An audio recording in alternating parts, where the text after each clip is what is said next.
Distinguished Chief Rabbi of the United Hebrew Congregations of the Commonwealth, Lord Jonathan Sachs, Lady Elaine Sachs, Professor Erwin Cutler, Rabbi Strauchler, Rabbi J. Kelman, Elliot Melamed, worthy rabbis, ladies and gentlemen.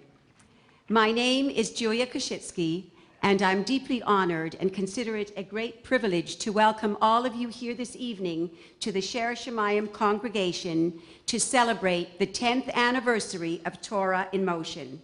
And we thank you, Rabbi Strauchler, for hosting us this evening.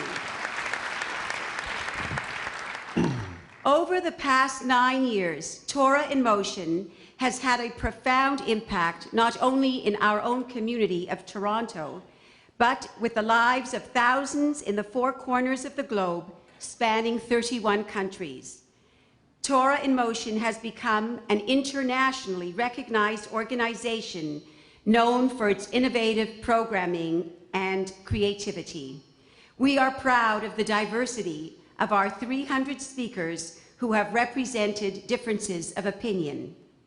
As the late Rabbi Pinchas Pelly, a distinguished commentator on Parsha HaShavua, once remarked in his book Torah Today, Torah was passed on to posterity, not as closed, boxed-in wisdom, but as open-ended, ongoing conversations.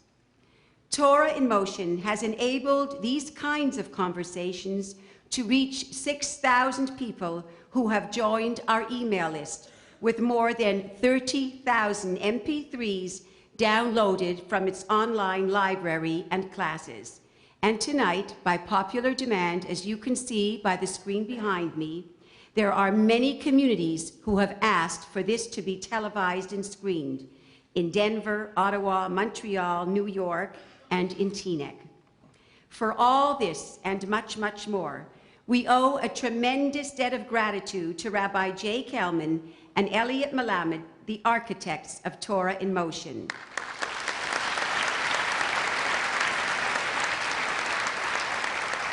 And not to be forgotten, also to Rabbi Kelman's wife, Ilana, who adds her own blend of knowledge, expertise, and passion to the endeavor.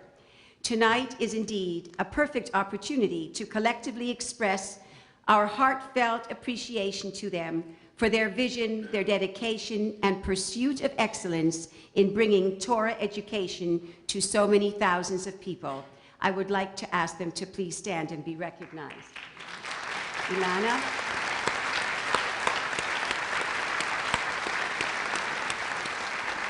A few days ago, I asked Rabbi J. Kelman how he chose the name Torah in Motion, to which he replied that while he and his wife Ilana were designing the first website, the name just resonated, reflecting the conviction that Torah can never be static.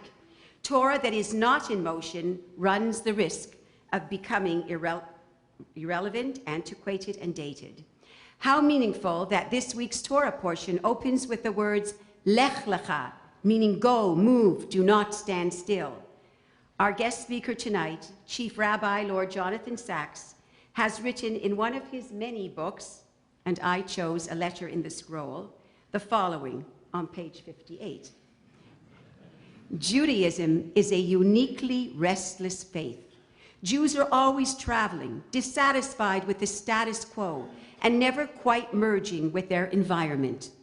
For Judaism, faith is the discord between the world that is and the world as it ought to be.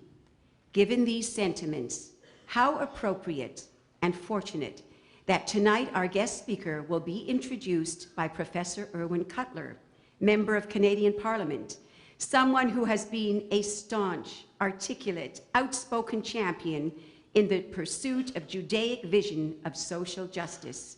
Someone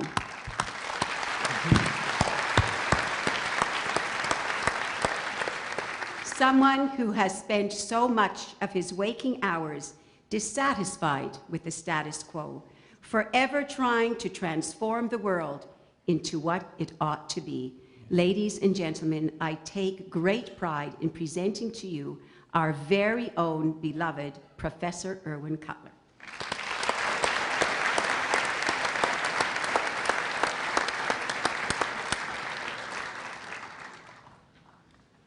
Julie, thank you really for those very kind and warm words of introduction. They're particularly appreciated because they come from such an Ashes Chayil as yourself, so thank you very much. I'm delighted to be able to be here and participate, indeed, be as we all are, the beneficiary of yet another Torah in Motion creative initiative. As Julie said, this is a real center of excellence. And Professor Melamed and Rabbi Kelman, his wife Ilana, deserve all the credit and more with respect to creating a chinuch, an ongoing educational resonance, not only in Toronto, but internationally. And for me, it's a particular privilege, a particular zchut, an honor to be able to introduce Rabbi Lord Jonathan Sacks. There are many rabbis of whom it can be said of them in Toronto and elsewhere that they are great rabbis. There are many scholars of whom it can be said they are prolific writers. There are many Jewish and public intellectuals generally, who enlighten public discourse and debate. And there are moral as well as intellectual leaders, too few regrettably, who engage in tikkun olam, in the betterment of the human condition. But I know only one person of whom it can be said that he is a great rabbi who is at home in both the university and the yeshiva, who is a scholar whose work is as profound as it is prolific, who is a leading Jewish and public intellectual, who shapes as he enlightens public discourse and debate, and who is a great moral as well as intellectual leader, a true Maimonidean. When I think of Rabbi Sacks, the word that always comes to me, the feeling that always comes to me, is this is really a moreh nevuchim. This is a person who is a guide for the perplexed in our time. And that is why, for me, it's so moving to be here, as I'm sure we all feel, in his presence. As the chief rabbi, now commemorating the 20th anniversary of his stewardship of the chief rabbi of the Commonwealth, so he's the chief rabbi of each of us here in this room as well. Rabbi Sacks has had a transformative impact on British Jewry and beyond, dramatically enhancing, deepening the Jewish identity of British Jews, at the same time as enhancing and deepening the sense of citizenship of British Jews. Something that I myself have witnessed over time, over these last 20 years, where he launched two 10-year programs, one with respect to Jewish continuity, the other with respect to Jewish responsibility. And when he asked the question, will we have Jewish grandchildren? It's because of Rabbi Sacks that in Britain today, there will be more and more Jewish grandchildren and great-grandchildren.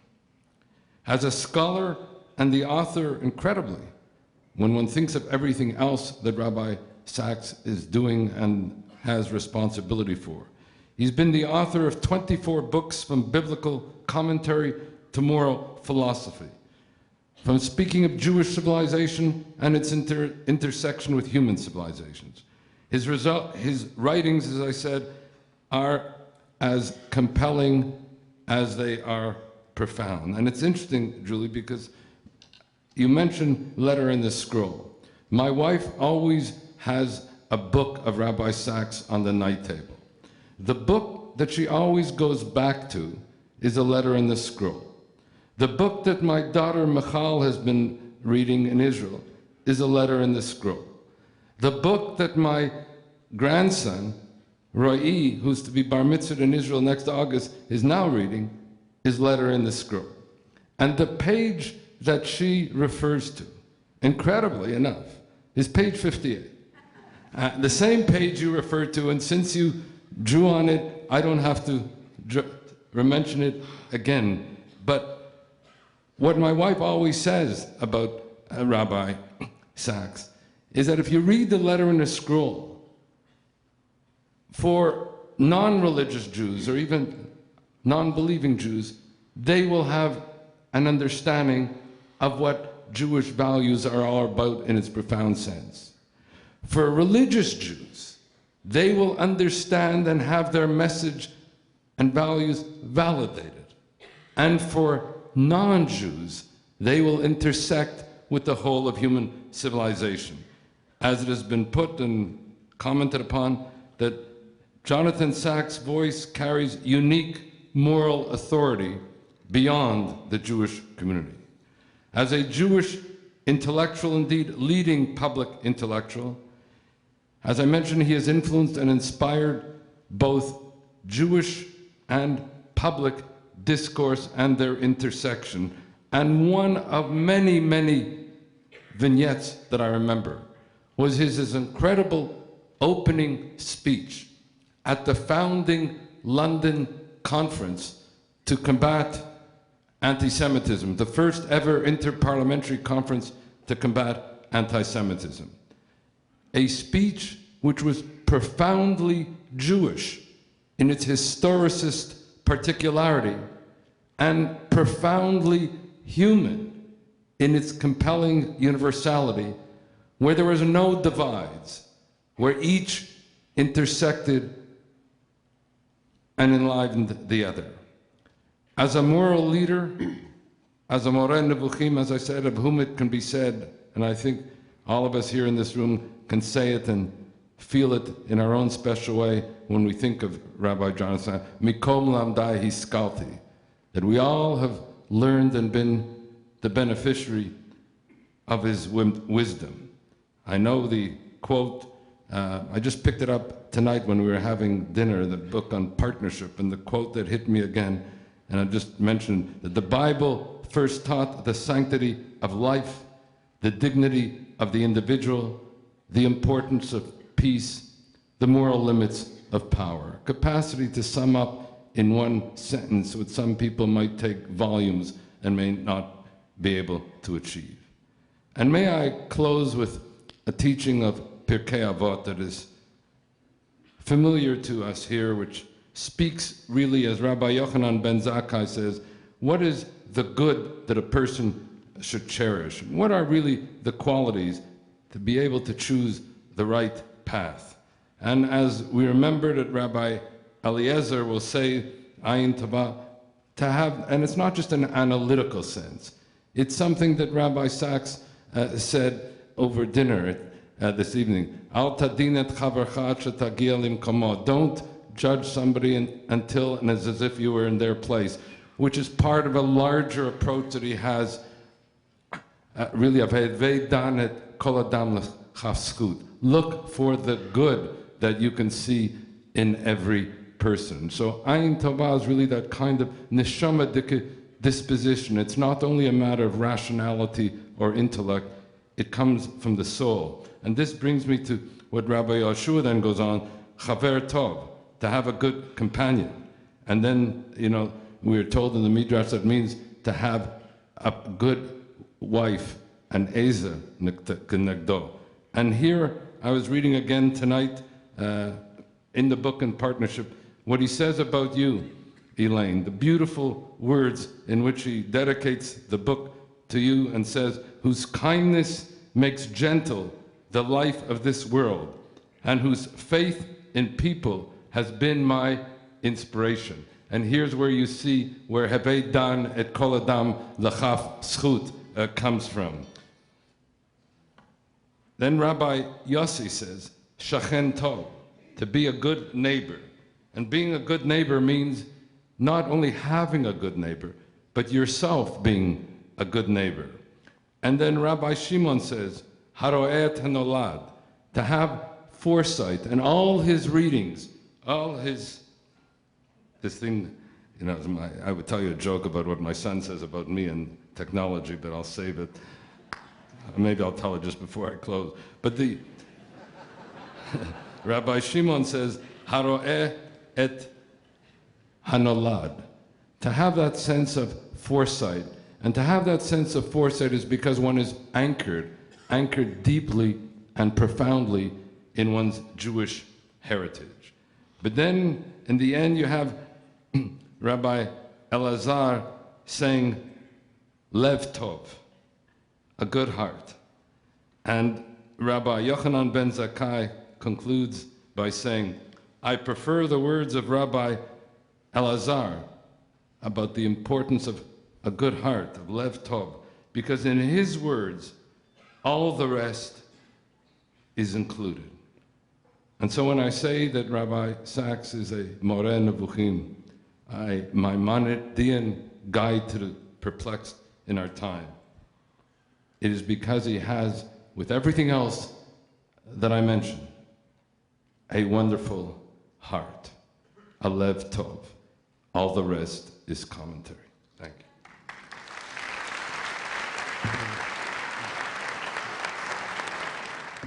Good evening. My name is Dr. Elliot Malamet. Chief Rabbi, the last time I interviewed you in 2009, it was in your house in London. This time around, it's a little more crowded, and I want to thank you all for coming. This event has been years in the planning. I first approached the Chief Rabbi's office in 2004, and I'm very pleased that we can see this dialogue come to fruition. Mevin Yavin. On behalf of Rabbi Jay and Mrs. Alana Kelman and myself, I want to thank very much the Chief Rabbi's staff in London, Valerie Sheridan and Joanna Benarosh, for helping us in so many ways to facilitate this, and also to our staff, to Ayala Eisenstadt and Lily Feynman, for their incredible efforts, their patience, their good humor, to our tech team of Shalom Eisenstadt and David Callender for their wonderful work as always, and to the staff here at Cher Shemayim, especially Carol Handelman and Lance Davis, for their support and their tremendous competence. Thank you.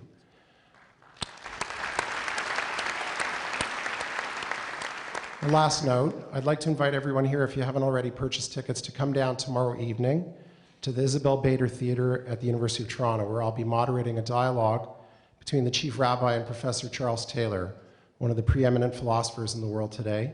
We'll be discussing the future of religion in a secular age, and I hope very much you can join us.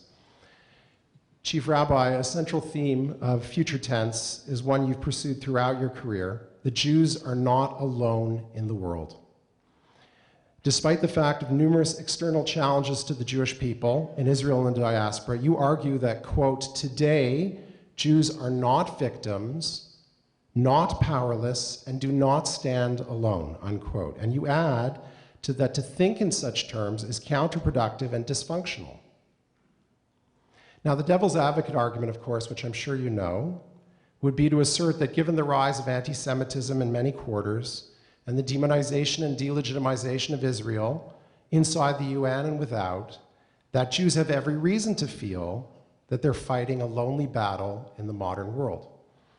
Could you please explain to our audience why Jews should, in your words, take a stand not motivated by fear, not driven by paranoia or a sense of victimhood, but a positive stand on the basis of Jewish values? Oh, right, sorry.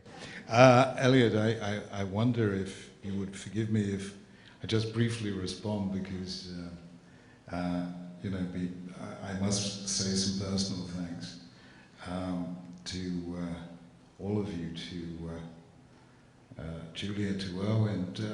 Sorry about your mobile phone. I once thought that we might resolve some of the difficulties in understanding Torah on the theory that God gave the Torah by mobile phone. Or maybe your reception is better in Toronto than it is in London. But I thank Julia and Owen for your words, and as a former American ambassador to Britain, Ray Seitz once said, compliments are fine, so long as you don't inhale. So can I begin by saying that in Julia Koshitsky and in Professor Owen Kotler, you have two of the real heroes of today's Jewish world. And in a community like Toronto, that has many heroes. And we salute you and we say to Hashem, may He continue to bless you and may you continue to bless us.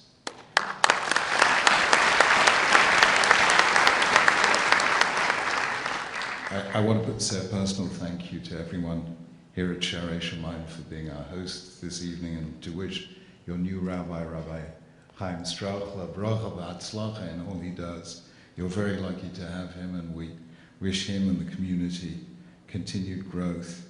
Torah in Motion is a brilliant program, and I too salute Rabbi Joe Kelman and Elliot and everyone involved in this program, and you are absolutely right. Torah is, of its essence, in motion. We are between Noah and Lech Lecha, and that is the real difference between last week and this week. Noah means to rest, rest content, menucha, you're static. Whereas the words we always associate with Avram, Lech Lecha, always moving, always growing, always challenging. And then when both Julia and Owen mentioned page 58 of Leisure in the Scroll, I have to say I only write the books, I never read them. I got terribly worried since 58 is Gematria Noah, whereas Lech Lecha is Gematria 100, so I better be careful to write some good stuff on page 100 of the next book I write. And finally, may I say what a privilege it is to be in this great community of Toronto, or everyone said Toronto, so I'm not sure which is. It's a community that I so admire, one of the great Jewish communities of the world. You're passionate for Israel, you're passionate for Jewish day school education. You had the seichel to put every Jewish institution in Bathurst Street, which is absolutely, if that ain't a sign of incipient Jewish unity, I wouldn't accuse you of having achieved it yet, but at least incipient, you're all on the same road, and you're all in the same road. So kol hakavod to all of you, and it's a privilege to be here. And now, Elliot, would you remind me what the question is?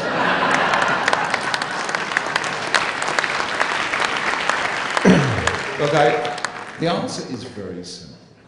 Okay, so some people don't like us very much. Now, 90%, forgive me, that's their problem. Bad things happen, so some of it is our problem. But the question is, how do we respond? And let me be very blunt with you, Elliot. There is a horrendous thing that happened. None of us, al tadin et chavercha, none of us should pass judgment on European Jewry in the 19th century. But European Jewry in the 19th century made a horrendous mistake, which all of us would have made, I think, in the same circumstances. They said this: non-Jews don't like us very much. You know, the 19th century was a horrific moment for European Jewry, because on the one hand, all the rhetoric was enlightenment, emancipation, Jews are going to have equal rights, you're the same as us. But that same century of emancipation was the century that saw the birth of racial anti-Semitism. And already by 1862, Moses Hess could see this. And Jews internalized this anti-Semitism. And they said, why do Gentiles hate us? Must be because we're different. So therefore, let's stop being different and they won't hate us anymore. And so they don't like us because we don't eat in their homes, we'll give up kashrus. They don't like us because we pray in a strange language, we'll pray in English, etc., etc., etc. And they took every move to divest themselves of everything that made Jews different. Did that reduce anti-Semitism by 1 millimeter? Not by one. And I don't know if you've read, has it come out here in Canada, a very moving book by somebody called Edmund DeWaal called The Hare with Amber Eyes. Has it come out? And it tells the story of a remarkable Jewish family that I didn't know about, the Ephrussi family, about Charles Ephrussi, this great aesthete Jewish banking family, like almost second only to the Rothschilds in the 19th century, about Charles Ephrussi in Paris, about Victor Ephrussi in Vienna. These were people at the very peak of society. And yet, like that, in 1938, the Anschluss, and before that in Paris, when Louis Drouin wrote that book, La France Juive, which was a virulently anti-Semitic book in the 1880s that became a bestseller in France and remained a bestseller. There were 200 editions of that book produced between the 1880s and 1945. And then Vienna and the Anschluss, all of that attempt to be like everyone else. Jews cannot cure anti-Semitism. The victim cannot cure the crime. The hated cannot cure the hate. Who are the only people who can cure anti-Semitism? The people who lead the cultures that give rise to anti-Semitism. And therefore, we need friends and allies. And that is why the work of the people in London in organizing that conference and the wonderful work that Owen does here in Canada. England and Canada became the first two countries where the fight against anti-Semitism was led by non-Jews. And we owe those non-Jews a tremendous debt. And what happens when you go out to make friends? I was very touched by your reference to the book A Letter in the Scroll. That book is not called A Letter in the Scroll. In England, it's called Radical Then, Radical Now. It was then translated into Ivrit. And I have two brothers who made Aliyah, and it's called, Radikalit Azra. And my brother, who's a big mischief, whom you know, I think, said, Jonathan, your book has just come out in Israel. It's called Ridiculous Then, Ridiculous Now. In England, it was called Radical Then, Radical Now, because in England my books are read by non-Jews. And I want you to understand this. That book was serialized in the Times. Now, this is a book about Jewish pride. And I said to the editor, the deputy editor of the Times, Jews are less than 0.5% of the population. The readership of the Times is 99.5% non-Jews. I said to the deputy editor of the Times, Michael Gove, why are you publishing this? This is about Jewish identity. He said, there's non-Jew because you're our chief rabbi. Now go figure this. This is 2000. Today, 11 years later, Michael Gove is no longer the deputy editor of the Times. He entered Parliament and is today Secretary of State for Education, and will get up in any gathering, Jewish or non-Jewish, and tell a non-Jewish public, number one, you want something to admire? Jewish day schools. And then he will go on and say, you want something else to admire? The State of Israel. Now here is a non-Jew who has become the biggest single defender of the State of Israel in the current government and the biggest single supporter of Jewish education. In 2002, May 2002, you remember what May 2002 was? We had the suicide bombing at its height, that horrendous bombing at the Park Hotel Netanya, Erev Pesach. Then Jenin, the reply. It was a horrifically tense moment between Jews and Muslims in Britain. May 2002, the Queen, Her Majesty, I should stand when I say that, but you take the point, gave a little reception for Kol Ma'aminim Shehul Faiths in Britain, in Buckingham Palace, and towards the end I am approached by a very Haredi Muslim who comes up to me and says, Chief Rabbi, you're the Chief Rabbi, aren't you? I said, yes. He said, my wife wants a word with you.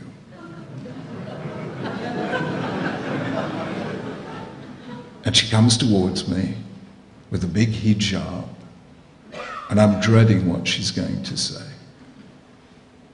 And she comes up to me and says, Chief Rabbi, I just want to thank you for Radical Then, Radical Now, for Letter in the Scroll. Go figure. You stand up for your faith. Other people respect you for that. You see yourself as a victim, other people will see you as a victim. You have to do the opposite thing. 1 month earlier, in April 2002, the Union of Jewish Students came to me saying, you know, there's a lot of anti-Israel and anti-Jewish sentiment on campus. And I sat down with the Union of Jewish Students and I said, you are going to do the unexpected thing. They call this in psychotherapy paradoxical intervention.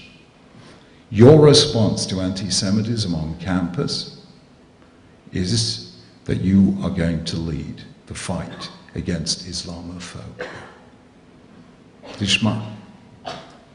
Out of that initiative came an organization which is very prominent today in Britain called the Coexistence Trust, Jews and Muslims fighting anti-Semitism and Islamophobia together. And that is now a group that has tremendous presence in the Houses of Parliament and in British political life and is a model for all other communities. You want to fight anti-Semitism? The simplest account I can give when anyone asks me is the profound words of one of the greatest Jewish mystics of all time, Nachman of Bratslav, which are so simple that we teach them as a song to our 5-year-old children. Kol ha'olam kulo geshet tzama'od. Life isn't easy. It's full of dangers. Va'ika shelo lefached klal. The main thing is never to be afraid. If you walk tall, if you have absolute confidence, you go out to make friends, you win those friends. And with friends like those, we will fight anti-Semitism and we will win.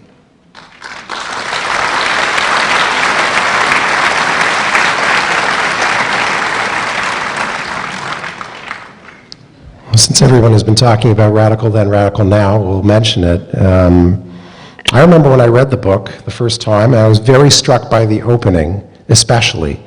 If you haven't read the book, in the opening of the book, there's a group of students who came to Rabbi Sachs and asked him about their college project. So he told them to send out a survey to Jews of diverse backgrounds, asking what being a Jew meant to them. So very few of them answered the survey, but those that did, there was actually a resounding negativity about their Jewishness. And in fact, it was perhaps, to my mind, best encapsulated by one man who quoted an Israeli boy who viewed Judaism as a hereditary illness. That's what the boy said. It's a hereditary illness. So when the man asked him, why do you consider it a hereditary illness? He said, because you get it from your parents and you pass it down to your children, and not a small number of people have died from it. So that's a pretty chilling thing to say about being Jewish. So the book focuses in large part on Judaism as a revolution, as a radical, wholesale change in not only the prevalent outlooks of the ancient world, but in the history of humankind. Now my question to you is that many Jews today view Judaism as a kind of ancient, somewhat antiquated system. So I wonder if you can articulate why you see Judaism as revolutionary, and also why it's not perceived by more Jews that way as a radical faith. Because, we practice Judaism without thinking about it. And that is bad news because, Jews, and even Sigmund Freud saw this in his last work, Moses and Monotheism, were thinkers. We always preferred the intellectual to the physical. And somehow or other, something went wrong. 1756, Voltaire wrote a virulently anti-Semitic article about Jews and Judaism in which he said Jews have contributed nothing new to civilization. Not in the arts, not in the sciences, not in philosophy, not even in religion. 1756. Over the next 200 years, we produced geniuses in every single field. In physics, Einstein; in sociology, Durkheim; in Levi-Strauss; in anthropology, Levi-Strauss; in philosophy, Bergson, Wittgenstein; everyone from Irving Berlin to Isaiah Berlin, you name it, they were Jewish. In psychoanalysis, they had to have Jung there as the token Gentile. I mean, everyone else was Jewish. Mind you, who else needs psychoanalysis? When it came to apikosim, of the 4 great apikosim of the modern age, 3 of them were Jewish. Spinoza, Marx, Freud. The only one who wasn't Jewish was Charles Darwin. Why Charles Darwin wasn't Jewish, I'm not sure. He had long beard, total apikoros. He had every qualification. I had to come to the conclusion that Darwin was a random genetic mutation.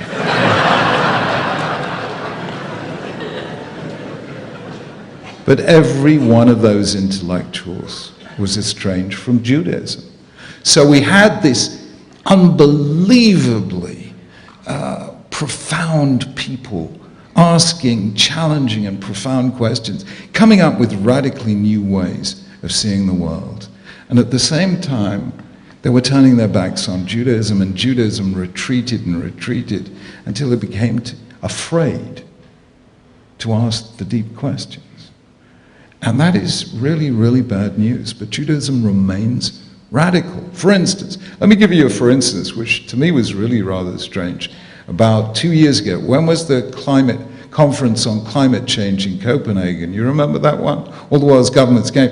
So it's interesting, that the government came to the faith leaders in Britain before they sent the minister to Copenhagen. They wanted to know what we had to say. So we had all the faiths there, so I told them, what do you need to solve the world's climate, global warming and climate change? Well, what about Shabbos? 1 day in 7, no driving, no planes, no this, that, and the other. You would solve the world's energy crisis and climate crisis as a stroke. They're sitting there with their mouths open. An imam comes up to me and says, Chief Rabbi, I never thought of that before. I'm going to tell all our imams to tell people not to drive to the mosque on Friday. I wish I could get some rabbis to say that. So climate change, the Bible, the Torah contains in Parshas Bahar and in Sefer Devarim, the world's first environmental legislation. When the big issue of international debt came up towards the millennium in the late 1990s, it was the Vatican, it was the United Nations, and the World Bank or the IMF or what have you, that came up with this campaign for international debt relief called Jubilee 2000, and it was based on Vayikra chapter 25 and Shmitat Kesafim. This was the great idea, and it's 3,300 years ago. What astonished me, because we've been out of Britain now, we've been in motion, I've got to tell you, we've been running around from Chicago to Boston to New York to Washington to here, and I'm asking my staff to phone me up every day just to tell me where I am. And so I just picked up on my emails yesterday and today, yesterday in the Daily Telegraph and today in the Evening Standard, 2 non-Jewish journalists. Because do you have here an Occupy Wall Street movement here? And in New York, certainly, we really saw it there. And some people in America have been worried about some anti-Semitic tendencies among the protesters. Have you seen that? Okay, so on Thursday, somebody called Christina O'Doney in the Telegraph, and today somebody called Matthew Dancona in the Evening Standard have said, in effect, Chief Rabbi, could you come home? We need you. Because they are camped outside St. Paul's Cathedral, and the church is not sure whether to be for or against or what have you. And both of them said the Chief Rabbi has been the one voice that has defended, on the one hand, the market economy, and on the other hand, the need for ethics in economics.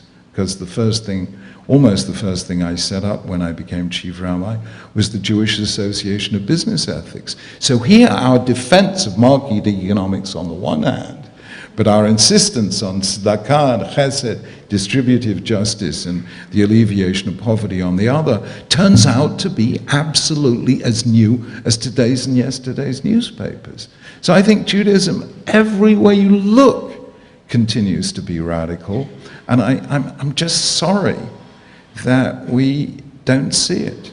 I'm sorry. So why the disconnect then? In other words, why doesn't the message get through? We're not manifesting it properly, we're not communicating it properly, we're not disseminating it properly. If the message is good, but the people don't hear it, where's the impasse, where's the block? I don't know. I try and read a lot of books. You know, I must mention one of the great influences on my life, my Rav, who came to London from Toronto, from Clanton Park Shul. Rabbi Nochem Rabinovich Shlita, one of the great Rabbanim and thinkers of our time, with whom I learned daily for 12 years, and to whom I owe everything. And, you know, I said to him, I suffer from insomnia, and he said, could you tell me the technique? So, you know, I read a lot. I surf Amazon.com a lot. I buy a lot of books, and I read in every kind of discipline. And I'm constantly arguing now, you know, asking, where does that connect with Torah? And I think and I call this in future tense in my new book, Torah v'chokhmah. So I think you need to sort of place yourself in these disciplines, whether it's neuroscience or evolutionary psychology or it's cosmology or it's economic theory or games theory. And you constantly, if your mind is open and you look at the wisdom of the world, you actually will see new things in Torah.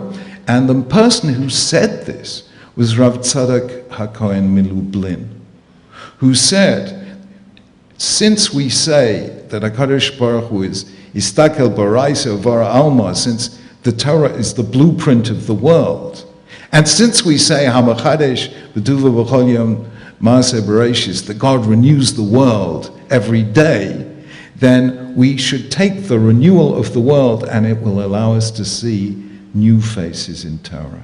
So that's the way I do it. I mean, sometimes students come to me with this sort of thorny problem that I know you've wrestled with, which is that many students today are universalists.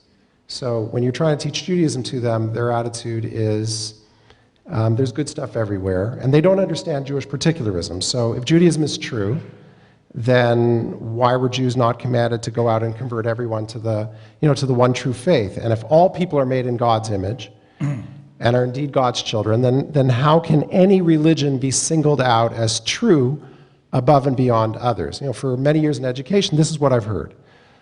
Along the same lines, how can a certain people be called chosen? What does that mean? And so on. So how would you respond to the dilemma that moderns have with the idea of trumpeting or championing one faith, one idea, one people above others?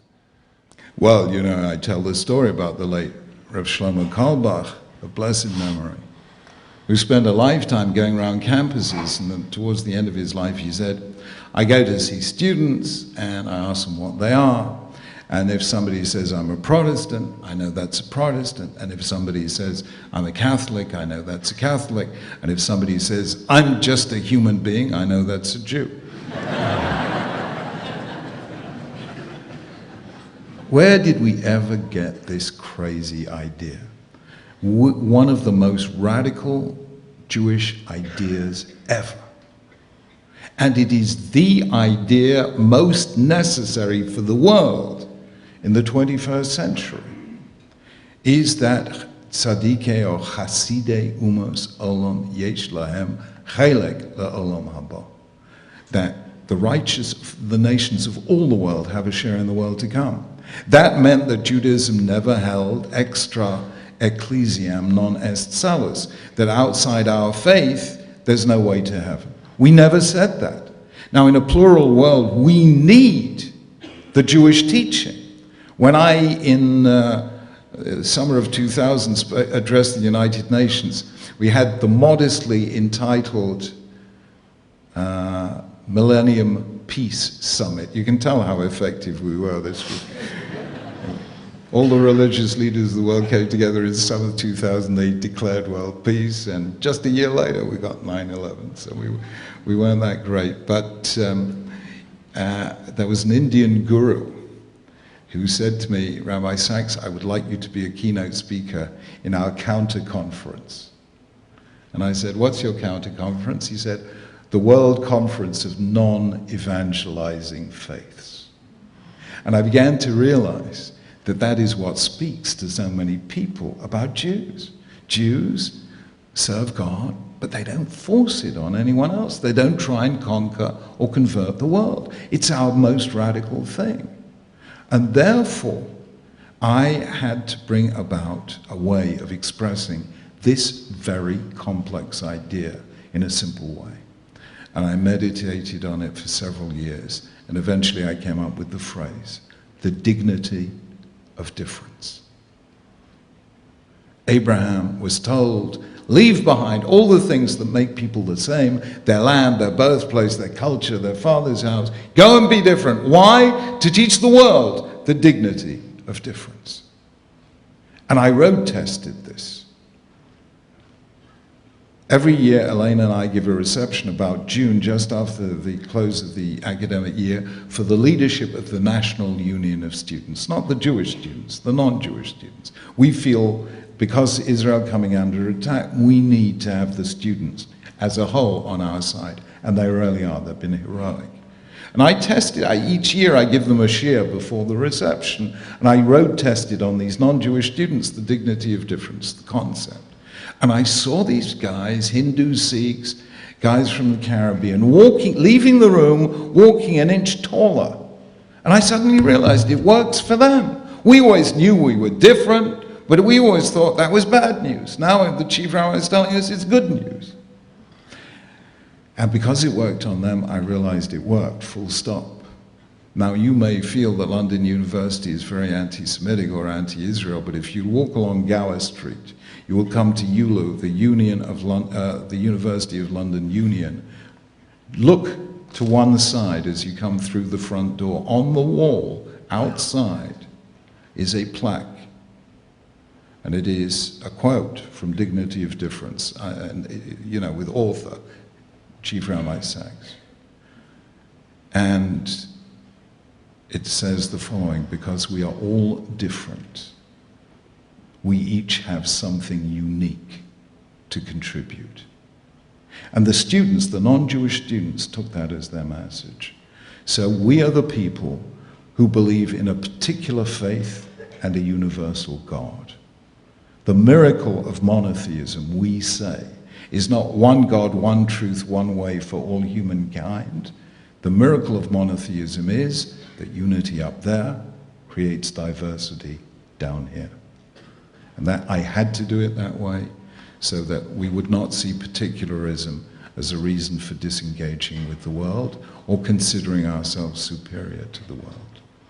And yet it seems sometimes that that message gets lost in the sort of attacks on religion that are so much a part of contemporary life. I have many students who quote a lot more from, Richard Dawkins or Christopher Hitchens than they do from the Torah and the Talmud.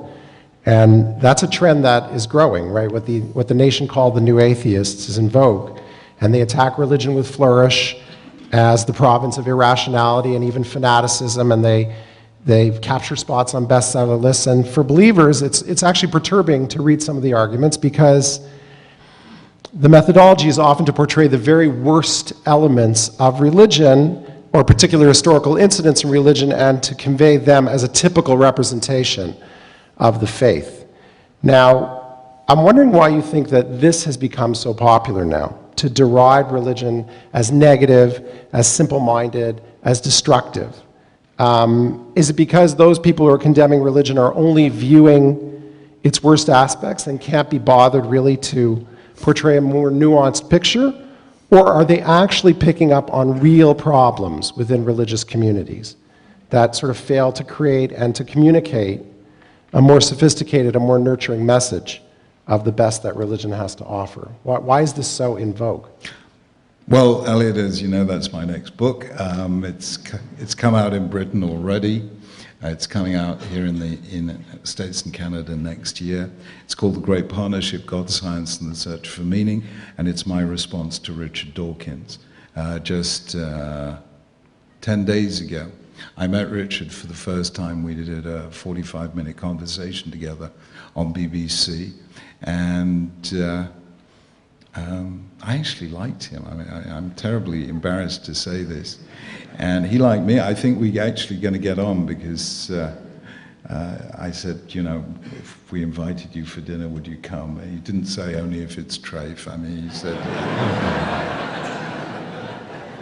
He actually said, I'd love that, you know. So if we can convince Richard Dawkins that in Judaism we value an apikoros more highly than an am haaretz, then maybe he'll become a Jewish atheist.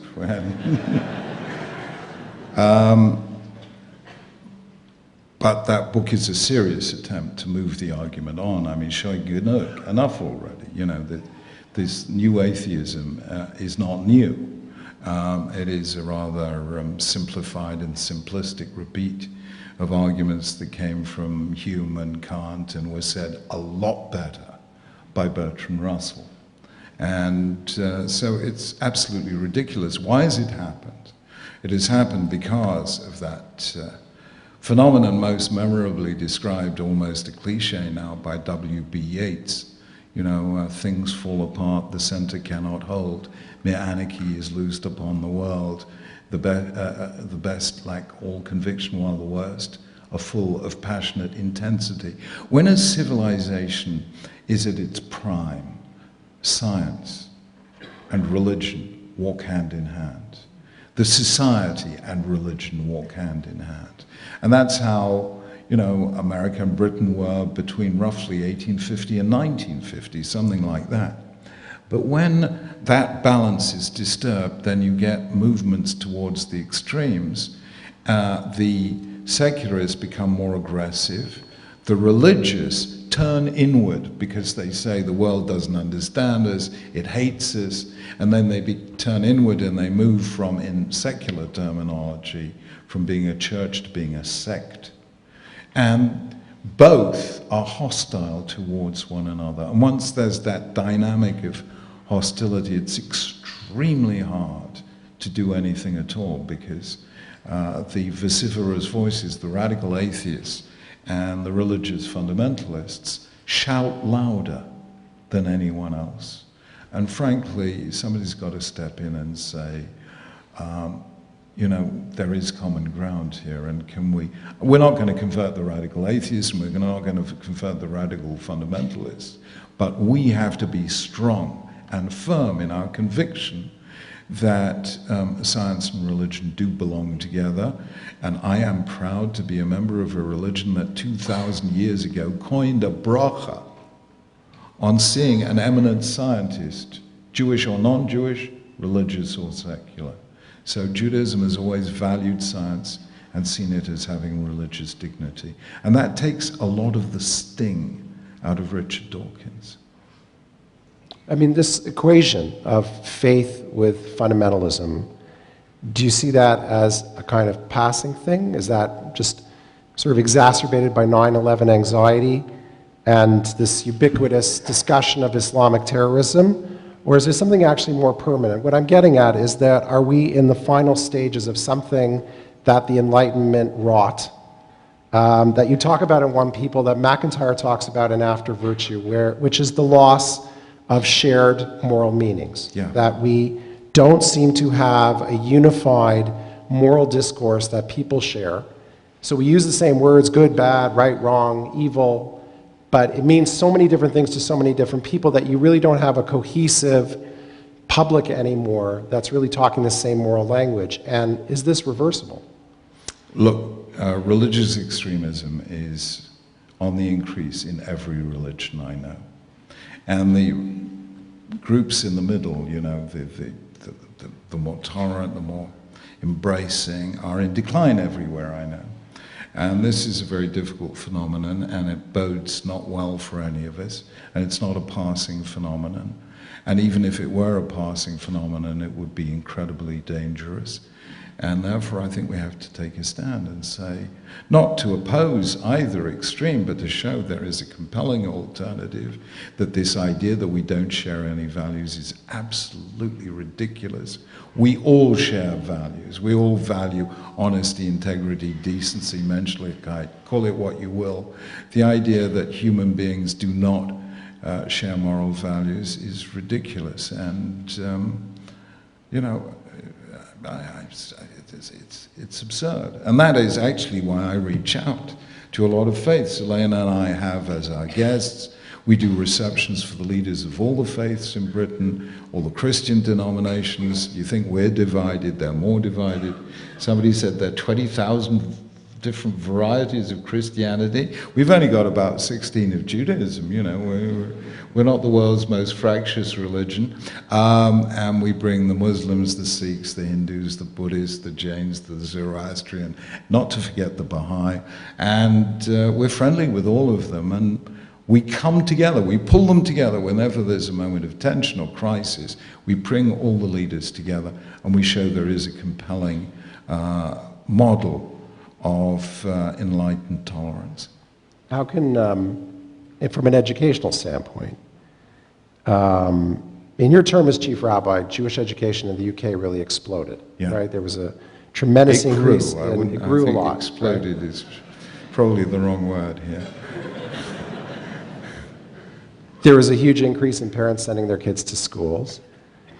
But then you have this problem of how can Jewish schools and Jewish educators assist students in this very delicate task, right, of both accepting the Western values that they live with, that autonomy, that diversity, but also with the allegiances demanded by Judaism. How can they, it feels sometimes for them a kind of cognitive split, how can they merge and be Western and Jewish at the same time? First of all, I mean, just in arithmetic terms, 20 years ago we had around between 25 and 30% of our children at Jewish day schools. Today, nearly 70%. And that is a tremendous transformation, and those schools are our pride and joy, as your schools are rightly your pride and joy. We have one advantage over you: the government pays for them.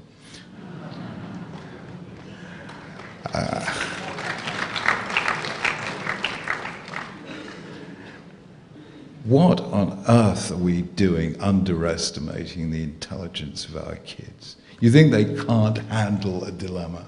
Our kids are a lot brighter than we give them credit for.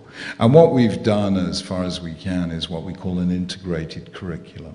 If you're studying art, integrate that in your Jewish work, you know. Integrate that into the way kids make their own Haggadot, or families together make their own Haggadot. You're doing economics or moral philosophy. Integrate that with the chosen sugyas. We try and make sure that the same critical intelligence they're using in their secular studies, they're using in their Jewish studies, and they are weaving them together. Because don't forget, in Judaism we believe the God of revelation is the God of creation. So all the secular studies they're studying about God in creation, or the nature of creation, must dovetail with what they're studying in Torah, Shebal Peh, and Shebichtav. Assume that they're integrated. The one thing I would challenge, however, is your view that we have to embrace the values of modernity. I am critical of many of the values of modernity. Individualism in modernity has wrecked the single institution that Jews valued more than anything else, and that matters to society more than anything else, which is marriage. If we're all individualists, if it's all I, what happened to the we? You know what an I generation this is? You know, the Torah was given in our time by the late Steve Jobs of blessed memory, who came down from the mountain with the 2 tablets, iPad 1 and iPad 2. And what is it? iPad, iPhone, iTunes, everything's I. What about the we? Now, what is the result of that individualist culture? I hope you don't have this in Canada. I profoundly hope you don't. Britain today has the largest percentage of teenage pregnancies, the largest percentage of single-parent families, and the largest percentage of children born outside of marriage in the world. In 2009, in Britain as a whole, 46% of children were born outside of marriage. Now, everyone, all the chattering classes say marriage is only a piece of paper. It is not only a piece of paper. The average length of cohabitation without marriage is less than 2 years. So you have 46% of children growing up, many of whom never know what is a father. In the mid-'80s, a Christian clergyman in Newcastle said to me, Rabbi Sachs, I spent my whole life going around to the children, teaching them Christianity, God the Father, God the Son, God the Holy Ghost. I can't do that anymore because there's a word they don't understand, and it isn't God, it's Father. And you know the result of all that? In 2007, UNICEF, the United Nations Children's branch, published a league table of countries and came up with the discovery that Britain's children are the unhappiest in the world. On the 13th of September 2011, just 7 weeks ago, a UNICEF follow-up study showed that British parents are trying to buy the affections of their children. They buy them expensive clothes, they buy them the latest smartphone, and the one thing they don't give the children is the one thing the children want. It costs nothing, and it's called time. So it seems to me here that we have to be critical. We have to engage critically with our time. And therefore, I don't use the word modern Orthodox, because modern Orthodox implies we accept modernity. We don't accept anything then, now, or in the future. We critically engage with. And that is one of the great Jewish contributions to civilization. We were of our time, but we were also of eternity. And therefore, we could be the critical prophetic voice in civilization. I don't actually remember saying that we should embrace the values of modernity. You said they What I said is that my autonomy. students embrace the values of modernity. Okay, Nonetheless. next time invite me to talk schmooze with your students. I mean seriously, because the values of modernity, some of them are beautiful and some of them are just a wrong turning. I think that, there's a duality, there's a paradox there, because the very things that we like about modernity, the individualism, the ability to express, the lack of constraint, can also morph into the narcissism and the dysfunctionality that you're talking about, and I think they find it hard to modulate what goes into what. I'll tell you the answer. The answer is not to forbid. The answer is not to condemn. The answer is not to wag your finger.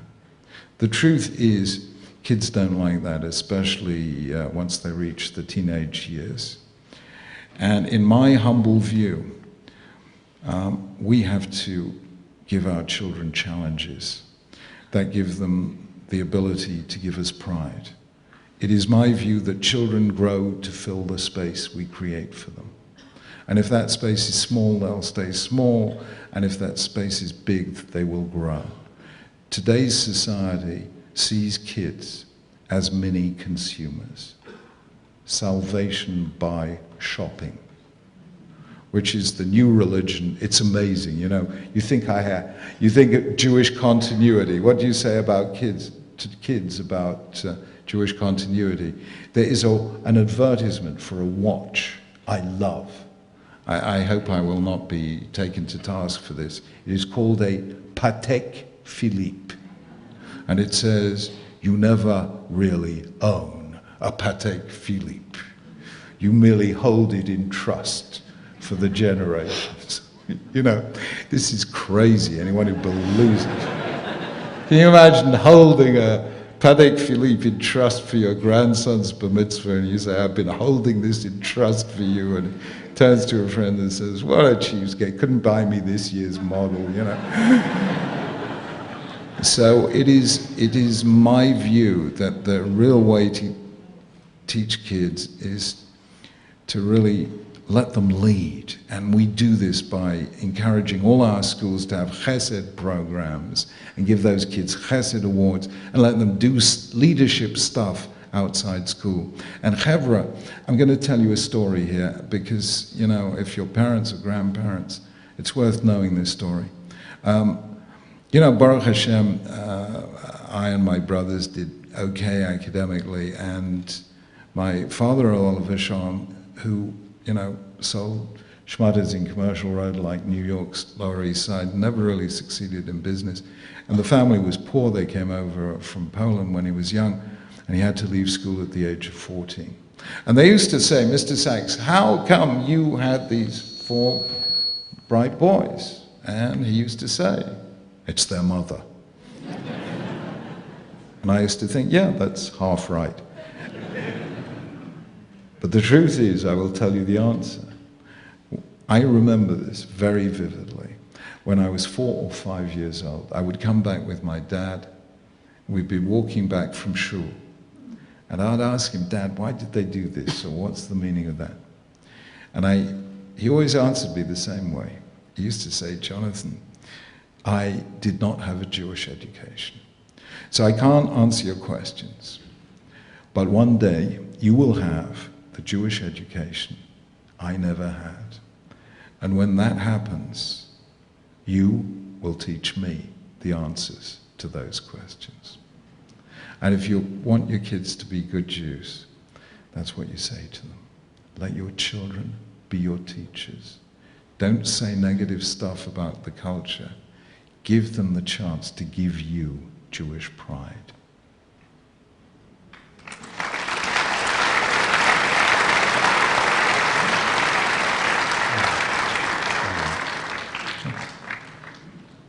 Chief Rabbi, I'd like to conclude our discussion by returning to future tense.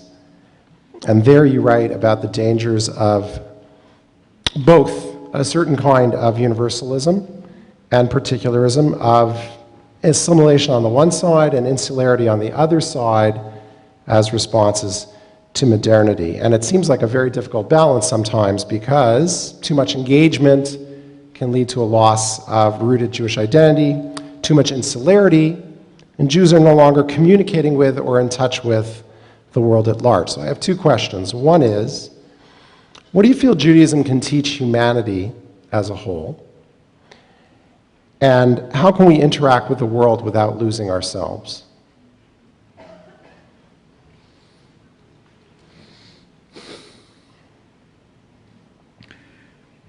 I can simply tell you what non-Jews want to learn from us.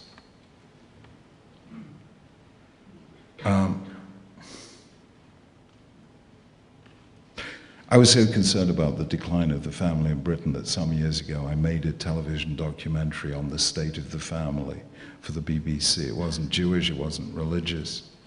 And one of the things I did, just out of interest, out of curiosity, is I invited Britain's leading childcare expert, a lady called Penelope Leach, who wasn't Jewish, and I didn't know her, but I thought, let's get a childcare expert who knows nothing about Judaism and come and see what we do in Jewish day schools. Just let us, let's see. Something interesting may come out. So we took her to one of our primary schools on a Friday morning where the kids are doing their mock Shabbat thing. The 5-year-old mother and father blessing the 5-year-old children, and they're the 5-year-old Bubba and Zayda, and et cetera, et cetera. And she's absolutely gobsmacked. She never saw anything like this before.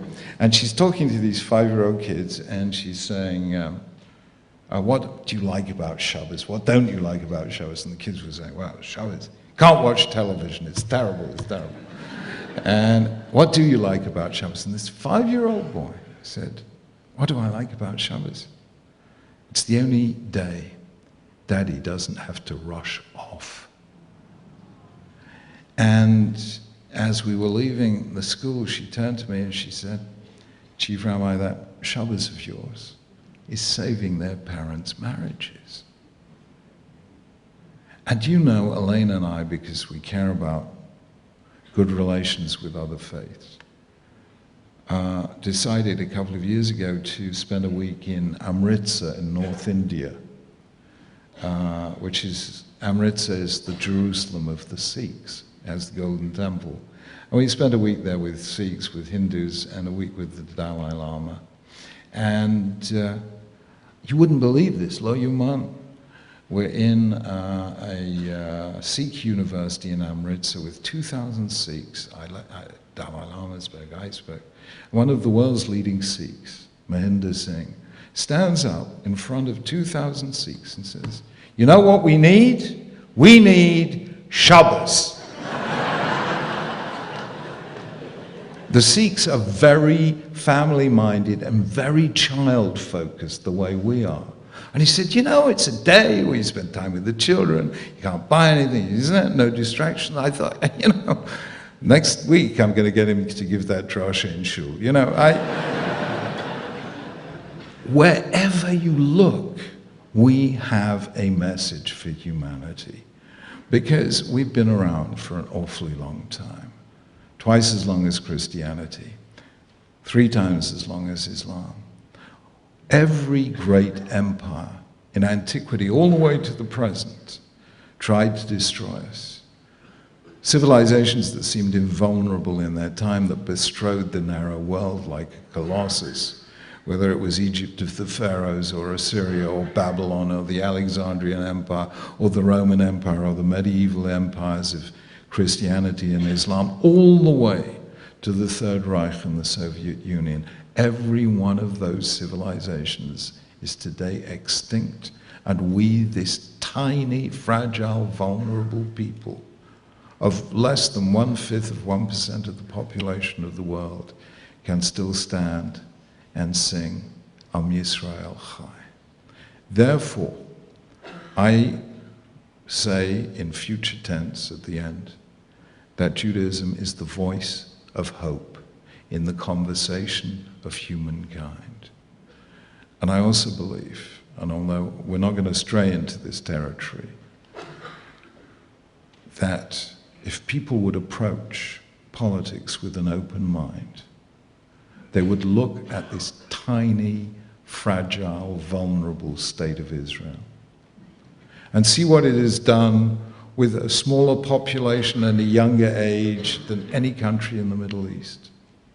How it has enhanced the sciences and the arts and the humanities, the chen of their medical services, how it taught the world how to farm, how it taught the world the most advanced medical techniques, how it taught the world how out of this resource-free zone, it focused on human capital, on human beings as infinitely valuable, and out of that created some of the world's leading technologies.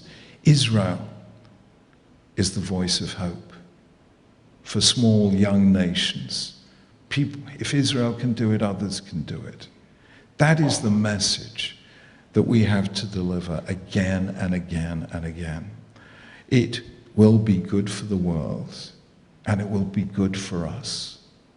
Too often Judaism is beset with Kleinstädtel politics. Toronto is a total exception.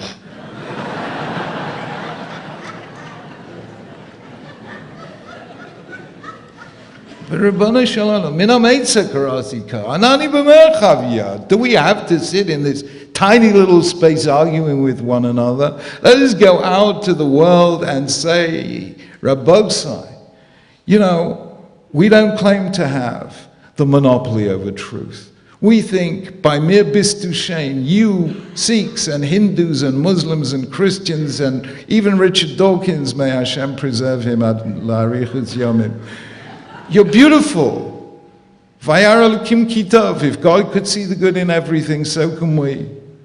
And we can say to them, Rabosai, you have a problem. This is how we, over 4,000 years of reflection, address that problem. If it works for you, have it. And if it doesn't work for you, as nishgefelach. Judaism is the least threatening religion in the world, unless you happen to be Jewish. But I mean, we have a message to say to the world, so let us say it out there. Let us, You know, I'm sure it's happening in Toronto, it's happening in London. All the hotshot law firms put up a sukkah. For heaven's sake, you know, I don't know if you even saw this in New York. On the Occupy Wall Street, they put up a sukkah. Did you see this? They put up a sukkah, and this black cop, it's a true story, came in and he looked at the schach, and they said, "What are you looking at?" He said, "I just wanted to see if you could see the sky through the schach. I just wanted to be kosher." You know, a true story was in the news a couple of weeks ago. You know, wear our Judaism with pride, and it'll be good for us. We will breathe a larger air. It'll be good for the world, and we will all benefit. And is it difficult? Yes. Is it fraught with risk? Yes. Should we be afraid? No. Because if we truly believe the words we say in davening every day or every year, then we know that faith must conquer fear. And simply to sum up that message, if that's my last little thing before I go and sign the books and you get a bit of fresh air and stuff, I will tell you a little story. With this I will end, because we've just been through all the Chagim. And I don't know, is Canadian English more like English or American English? Kacha. It's the usual Canadian confusion. Yeah. Anyway, in American English, there's a wonderful word that we don't have in English. The word through, which means up to and including, right? We don't have that in English. And this created enormous problems. I don't know if you know this. There's a machlokes poskim, machlokes achronim, as to whether how long do you say LeDavid Hashem Ori V'Yishi? We start on 1st of Elul. Till when do you say it? Do you say it until Hoshana Rabbah, or do you say it up to Shmini Atzeres? Do you say it on Shmini Atzeres? And Yesh poskim Lekan, it's actually a geographical difference. The East Europeans tend to say Shmini Atzeres, the West tended to say it only up to Hoshana Rabbah. And for over 100 years, the rubric of the Anglo-Jewish prayer book, which only changed when I did our new Siddur, said till Shmini Atzeres. And the word till in English is ambiguous between up to and including, or up to but not including. So the rubric was, you know, a tremendous help on this one. So Maaseh Shahaya, this is a true story. It happened before we were born, but it happened in the 20th century, that on Shmini Atzeres, in an Orthodox shul in London, the Chazan got up and started saying, LeDavid Hashem Ori V'Yishi. The Gabba got up and said, Shah! The Chazan said, but you say, LeDavid Hashem Ori V'Yishi on Shmini Atzeres. And the Gabba said, you don't say LeDavid Hashem on Shmini Atzeres. The Chazan said, but I'm the Chazan, and I'm going to say it. And the Gabba said, but I'm the Gabba, you're fired. True story. The Chazan brought a case against the Gabba for unfair dismissal. The case came to an English civil court in front of a non-Jewish judge who had to decide the entire basis of the case on whether you do or you don't say LeDavid Hashem Ori V'Yishi. You're a Gentile. What do you do on this? Certainly don't ask a Rav. The judge, Chacham Einav Barosho, had the wisdom of Solomon. He had the psalm read out in court in English. And he said, you know, I think that psalm is so beautiful. I think you should say it every day.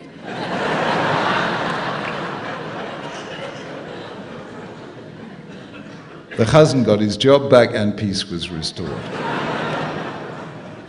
Tishma. LeDavid Hashem Ori V'Yishi Mimi Yira Hashem Ma'oz Chayai Mimi Efchad. God is my light and my salvation. Of whom then shall I be afraid? God is the refuge of my life. Whom then shall I fear? Let us live our Judaism with faith in Hashem and fear of no one. and we will be a blessing to the world and a source of nachas to Hashem. Thank you.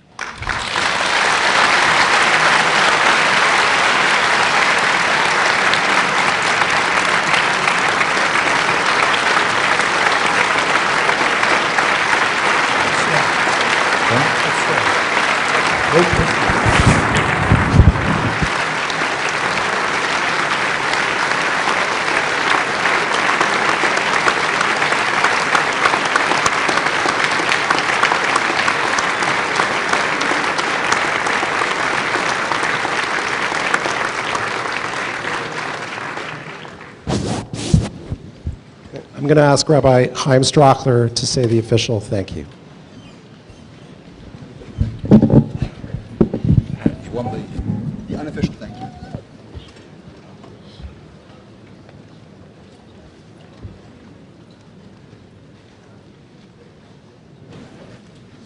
We have all just witnessed something extremely special.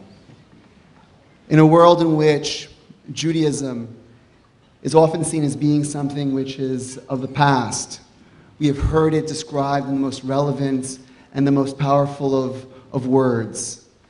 In a world in which Judaism is often attempted to be sectioned off and hidden away where it can be protected, we have heard a vision of how Judaism is meant to change the world and change our lives.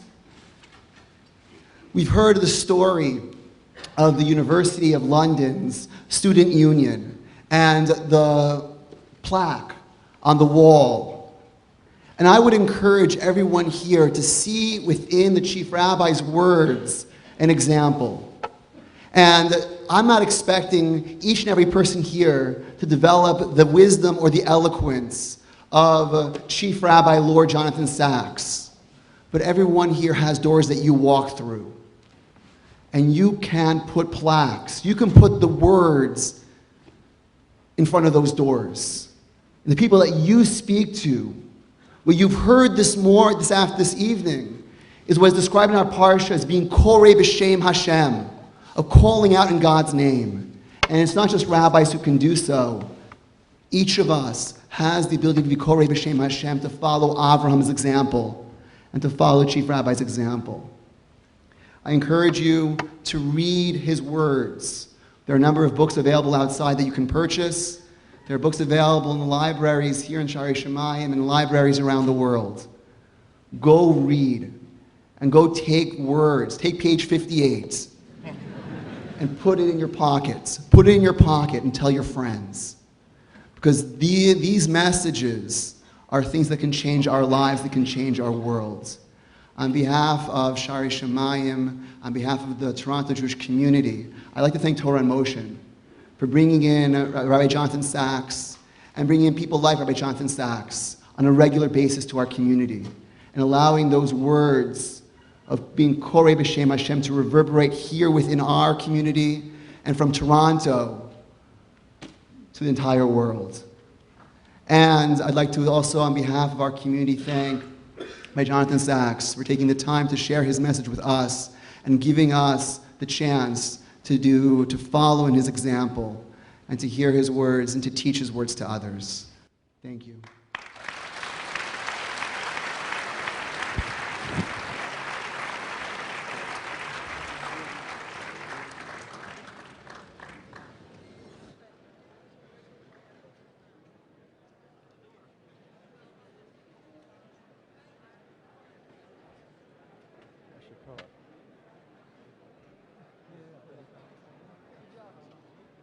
Exceptional.